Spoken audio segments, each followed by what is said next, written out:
Hey, what's up? This is Scott with Level Up Tuts, and today I'm going to be talking about Magento, and we're just going to do an overview of the Magento front end, just so you can sort of get used to it.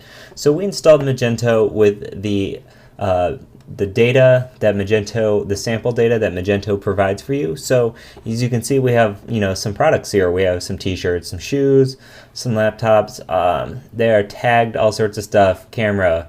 Ho ho ho, sexy, So all this data is already in our site here. If you are starting fresh, you're not going to have any of this, but it should sort of look like this still because you're using the main theme.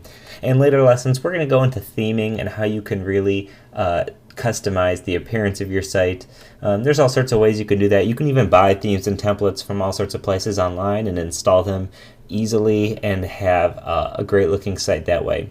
So this is Magento. This is the home page with a 3-column layout. That's easy to change. You can always have this be a 2-column layout or whatever. The Magento built-in templates allow you to do that. As you can see here, the default layout is there's your search up here, your user account, my wish list, my cart, checkout, and login.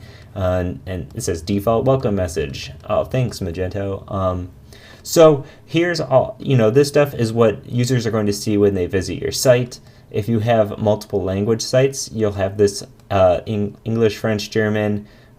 This demo actually comes with this setup, although I don't think there's any actual language changing when you're clicking these with the demo itself, but no biggie there. You can see there's also a built-in community poll here, which you can, make your own. We'll show you how to do that.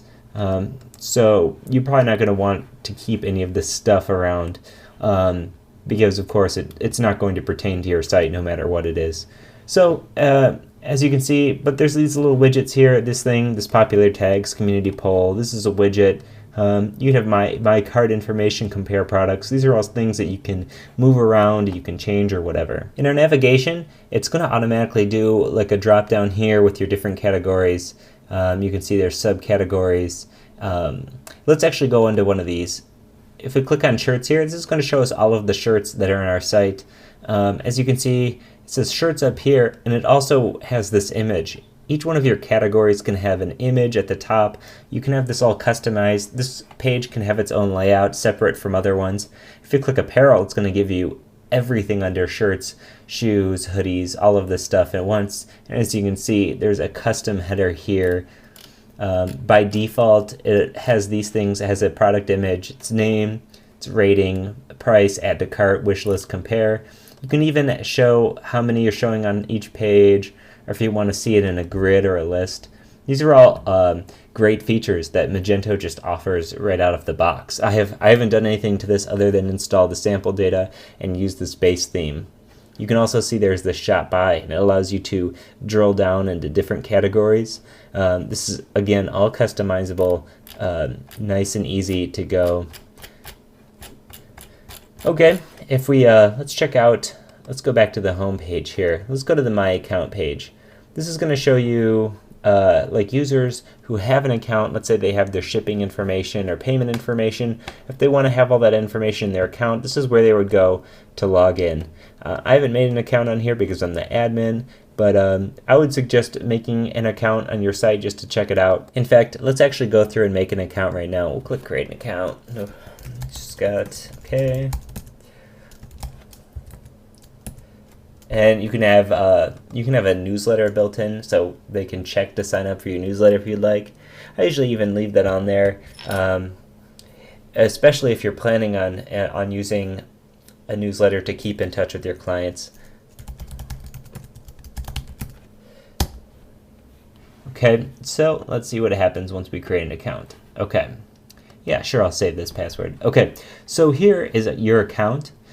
This is what users will actually see when they make an account, saying, hey, you can change your password, update your billing address, you can change if you want to be on the newsletter or not.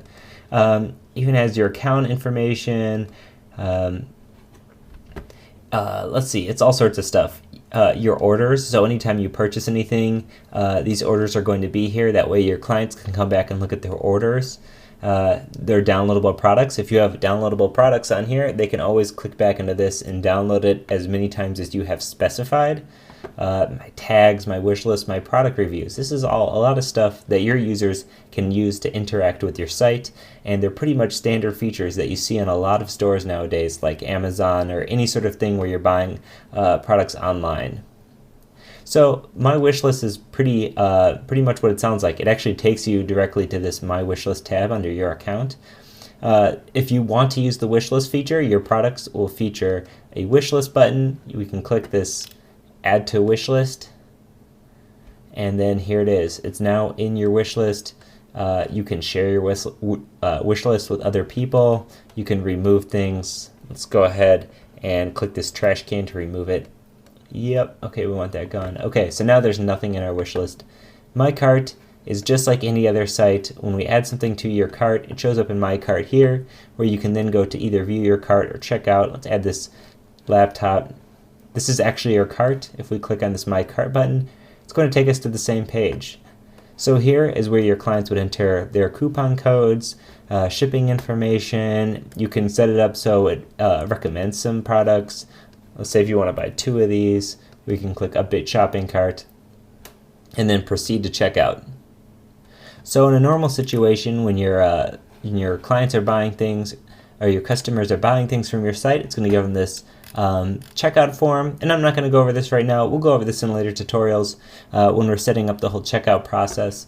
But it's pretty straightforward, just like any site you've used really. You enter your billing information, shipping method, and then payment information, and you click Submit. So this is really what Magento gives you. It also has a couple of pages here that are sort of your content management, your CMS pages. Not sure what's going on with this image. I'll have to check that out. But these are just sort of default pages that you can edit in the back end. Here's your About Us. Of course, it has some lorem ipsum in here. Customer service page. Sort of default templates. You can just go through and edit these. There's also a advanced search. These are all great things to be built into Magento, so you don't have to build them yourself later. Okay, so that is the Magento front end. In the next lesson, I'm going to be giving you a tour of Magento's back end.